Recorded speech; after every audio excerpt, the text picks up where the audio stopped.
Good afternoon, sisters, brothers, and cousins. My name is Tish Glenn. I'm the president of the Canadian Union of Postal Workers, Local 630 Windsor. I sit on the executive of the Windsor District Labour Council and proud worker. Welcome to the joint Windsor District Labour Council Day of Mourning ceremony, which is being held in conjunction with Metro Detroit Labour Council. As you can see across the river, workers and Labour delegation are gathering, just as workers are gathering across Ontario and nationally to mark this solemn, recognizing workplace fatalities, diseases, and injuries. This day is not only celebrated in Canada and in the United States, but globally. April 28th is truly an International Day of Mourning.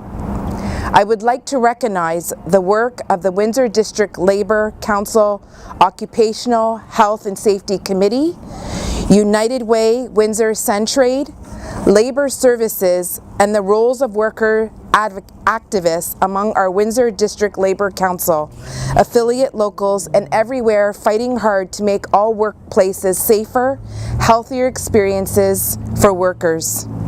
The health, safety, and well-being of all workers must be a priority.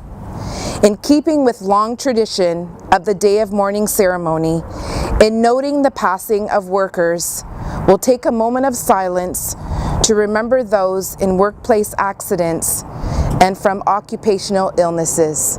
Thank you. So at this time, we'll have a moment of silence, please.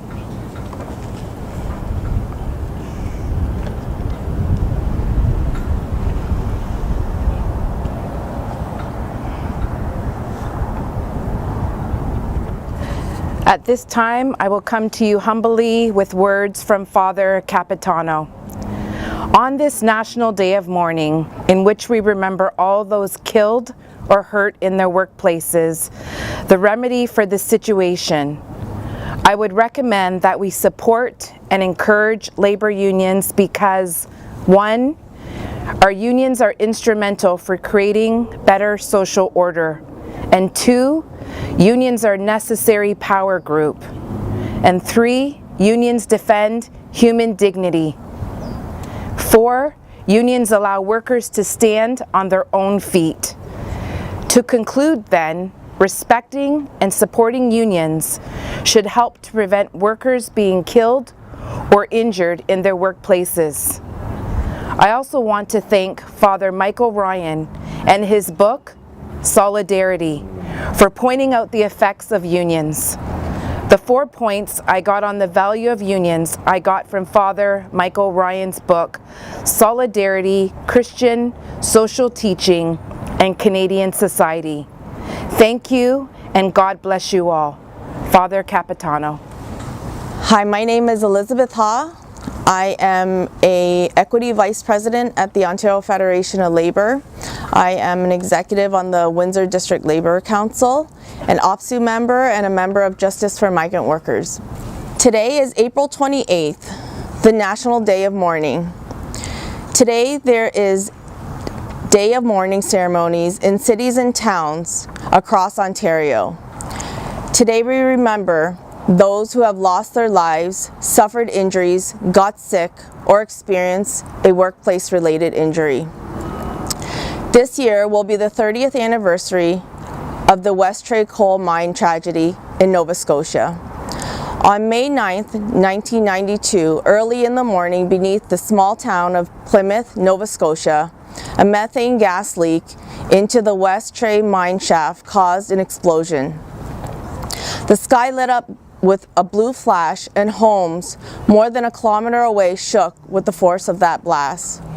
Within seconds, 26 miners working underground on that shift were killed. Today, bodies still lay buried far beneath the ground. Canada's unions responded with a campaign to change the criminal code so corporate managers and directors who fail to take steps to protect the lives of their employees could be held criminally liable in the event of workplace deaths. Private members' bills were introduced in Parliament only to fail until in the 5th attempt in 2003. The federal government enacted what would come to be known as the West Trade Bill that provided a new framework for corporate liability in Canada. Unless employers are held personally liable, they will continue to put profit ahead of the lives of their workers. This pandemic has made us aware that workers' health and safety is paramount. It has also made it painfully clear that the Ford government is putting workers in harm's way. This provincial government is not only negligent but criminal. Doug Ford has said no to permanent paid sick days, no to airborne COVID-19 precautions, and no to proper health and safety enforcement. His government has taken $1.5 billion in workers' compensation funds from the outstretched hands of widows and workers who continue to wait years for compensation and placed it into the hands of employers. Migrant workers continue to be a highly marginalized group within the Ontario labor force. Here in Windsor, Essex County, we have one of the highest population of migrant workers living and working here. They face dangerous working conditions with little ability to exert their rights due to the structure of the migration program. When faced with a workplace injury, WSIB employs discriminatory practices and procedures that cause migrant workers from accessing health care, have loss of earnings and benefits even though they are said to have full access to this. An open letter from injured migrant workers earlier this year was written, and this is what they said. Our voices are not taken seriously. It is like the system believes the bosses rather than us when we are telling the impacts of our injuries. We are treated like we are lying. Neither our injuries nor our pain is seen as serious. Rather than let us heal, the bosses send us back to work while we are still injured and in pain. It's like we must beg for benefits that we are entitled to. We face racism because of our complexion and our status as migrants. We are considered disposable to WSIB, to the Government of Canada, to the employers and our liaisons. We have been verbally, physically, mentally, and emotionally abused. Rather than helping us heal, the current system makes it worse for us. We have been denied the right to function as human beings in Canada. We will not be silent and we will not give up. We will continue fighting with all workers, past or present, who have been mistreated. We will continue to fight for our families, our children, our co-workers, and future generations of workers so that they do not suffer the same pain and suffering that we have faced. Our struggle is for all migrant workers, whatever country you are from or whatever language you speak. Our struggle is for the betterment of Canadian workers and migrant workers alike. We will not accept racial mistreatment because we are Black or brown. We urge both federal and provincial governments immediate action to protect all workers. These are the words of migrant workers here in Canada. The Conservative government is responsible for the deaths of workers across this province, and we cannot afford another 4 years of a government that pretends to be a friend of the worker while systemically favoring employers and developers. Ford has allowed COVID to thrive in Ontario without considering the consequences. His neglect has led to tens of thousands of workers catching COVID from work exposures. We as workers and people across this province need to show the government that our province deserves more. In our bid to mourn for the dead and fight like hell for the living, we are taking to the streets on May 1st. In communities across Ontario, we will flood the streets and we will take back May Day for workers and people across this province. One death is too many, and the labor movement demands a future where work does not poison, hurt, or kill. Justice demands more for workers. Today, unions, labor councils, injured workers groups, families, family members and allies we'll come together and we will mourn, but today we demand action from our courts and from our governments to ensure that every worker, every employee, every person who heads off to work will return home safely to their family at the end of a workday. Good morning. My name is Frank Butler. I'm a training service representative with the Workers' Health and Safety Center. I'd like to start today bringing greetings from our Occupational Health Clinic for Ontario workers here in Windsor, the Director Mark Parent, the very competent staff, and the local advisory committee that works with them.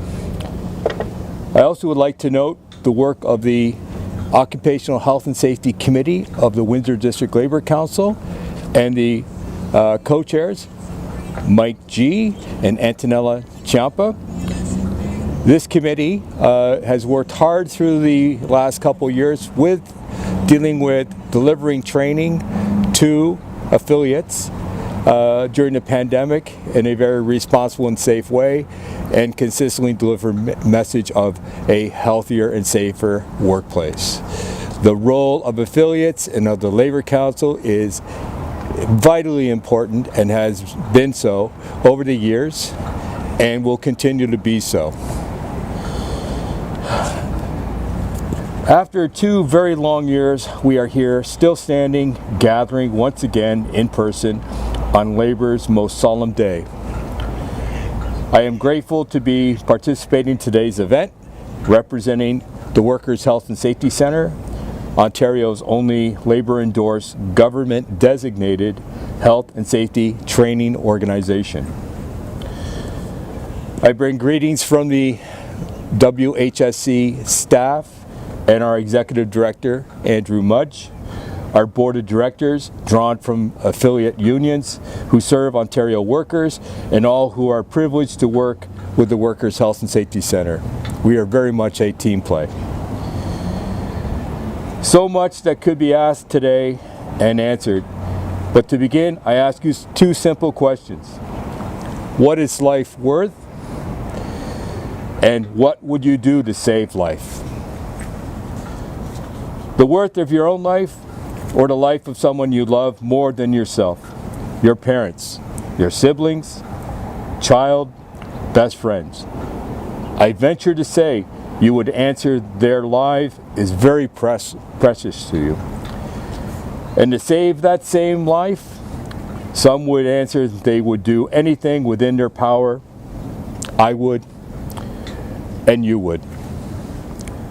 Imagine what it would feel like to lose someone you love because of circumstances beyond your power, because of hazardous workplace conditions left unchecked.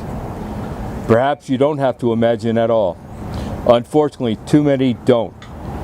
This is why we are gathered here today. The struggle for safer workplaces has been long and hard. 30 years ago, this May 9th, families of 26 miners killed in Plymouth, Nova Scotia grappled with these questions. So too did Justice Richard in an inquiry following those deaths. Justice Richard concluded of the now notorious Westray mine disaster. It is a story of incompetence, of mismanagement, of bureaucratic bungling, of deceit, of ruthlessness, of cover-up, of apathy, of expediency, and of cynical indifference. His report put forward 74 recommendations, including the creation of a new criminal law to make it more possible to hold companies and their executives to account.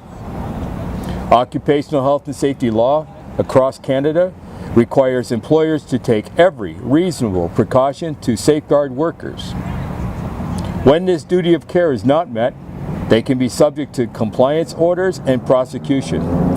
But when this breach amounts to a wanton or reckless disregard for the lives and safety of workers, resulting in death or bodily harm, justice demands more. Or so argued Justice Richard. The Canadian labor movement, and particularly the United Steelworkers, agreed Following a 12-year campaign, the criminal code, changed embodied in Bill C-45, also known as the Westray Bill, were finally won in 2004. With similar purposes, many have called for the independent inquiry into Canada's handling of the COVID-19 pandemic. What might its commissioners conclude if and when an inquiry is established? The evidence is not encouraging.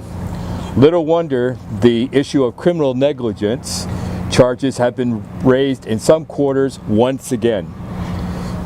We have health and safety laws across our country. We have public health laws in place too. The precautionary principle has been embedded in the Ontario Health Protection and Promotion Act. This because of a different inquiry led by Justice Archie Campbell into the deadly outbreak of SARS in Ontario in 2003. But when will it take to see those laws complied with or enforced to ensure full employer responsibility for workers' health and safety? For employers to implement comprehensive health and safety policies and programs that effectively control or wherever possible eliminate hazards. What will it take to ensure meaningful worker participation in the development and implementation of these policies and programs?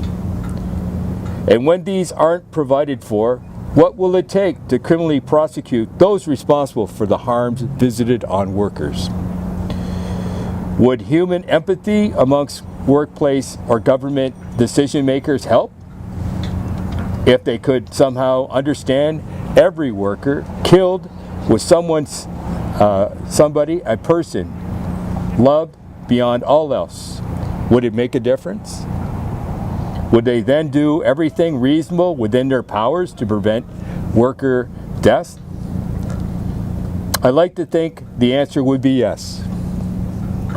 Human empathy, justice demands more of them, but empathy and justice demands more of us too. We need to insist upon what the laws provide, the hard-won right of workers to safe and healthy work. So today, let's remember workers killed, injured, or made ill because of hazardous work. But every day following, let's stop the killing and fight for the living.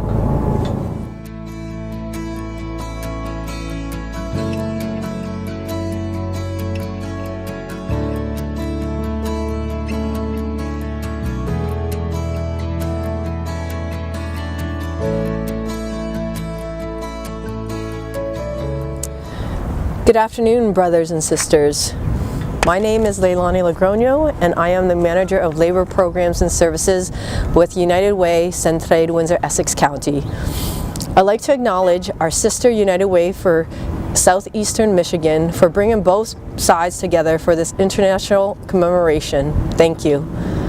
Thank you for inviting me to speak with you today as we honor the International Day of Mourning. Today and every day, we mourn the tragic losses of workers, and we do so together with our international neighbors in Metro Detroit as well. Our communities are very unique, and we work hand in hand in so many ways. Our two communities have been and always will be interconnected through work and through our many important relationships.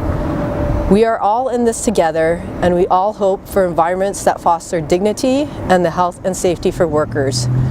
The labor community and the many services that are provided to workers and their families are incredibly valuable. Thank you for advocating for those in need in our communities. Unions, labor councils, families, and community partners continue to work together to prevent further suffering. We thank you for joining us today to pay respect to all those that we have lost. On behalf of United Way Centraide Windsor Essex and the National Director of Labour Programs and Services, Sharon Lepton, for the United Way Centraide Canada and Canadian Labour Congress, we wish the Windsor and District Labour Council and the Metro Detroit AFL-CIO and the Michigan Labour History Society strength and international solidarity. And to the families who lost loved ones and the workers who continue to suffer, we wish you peace and justice. Thank you.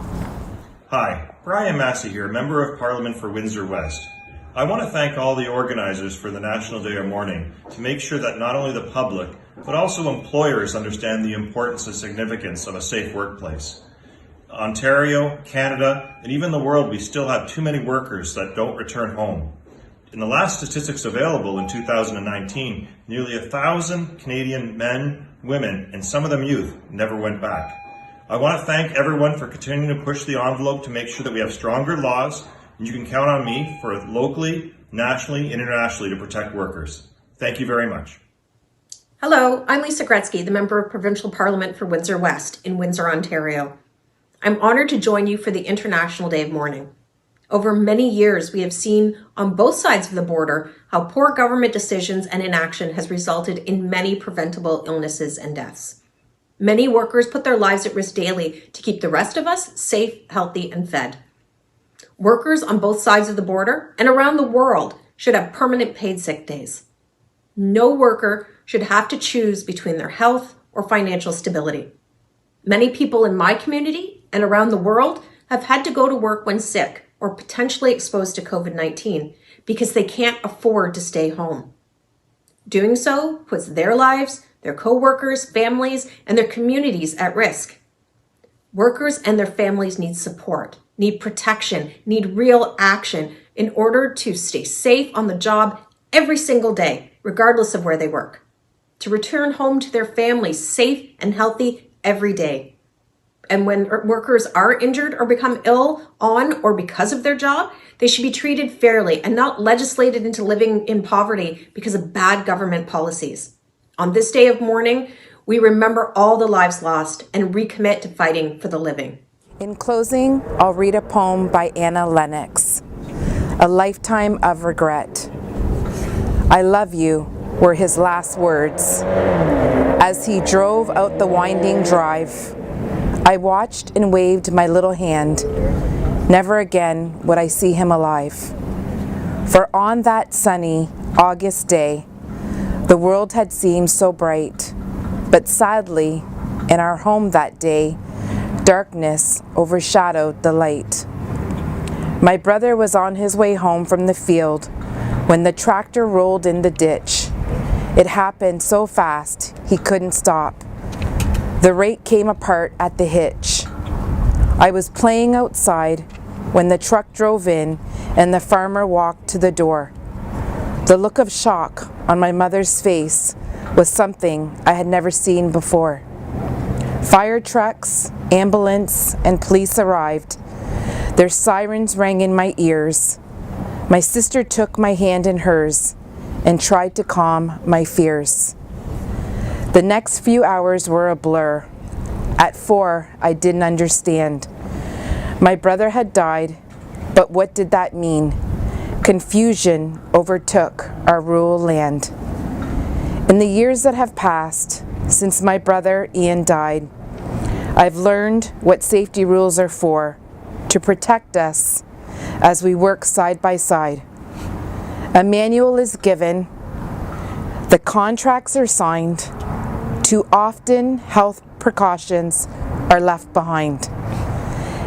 Taking time to think ahead often appears unneeded, but we must always protect young workers and not let safety go unheeded.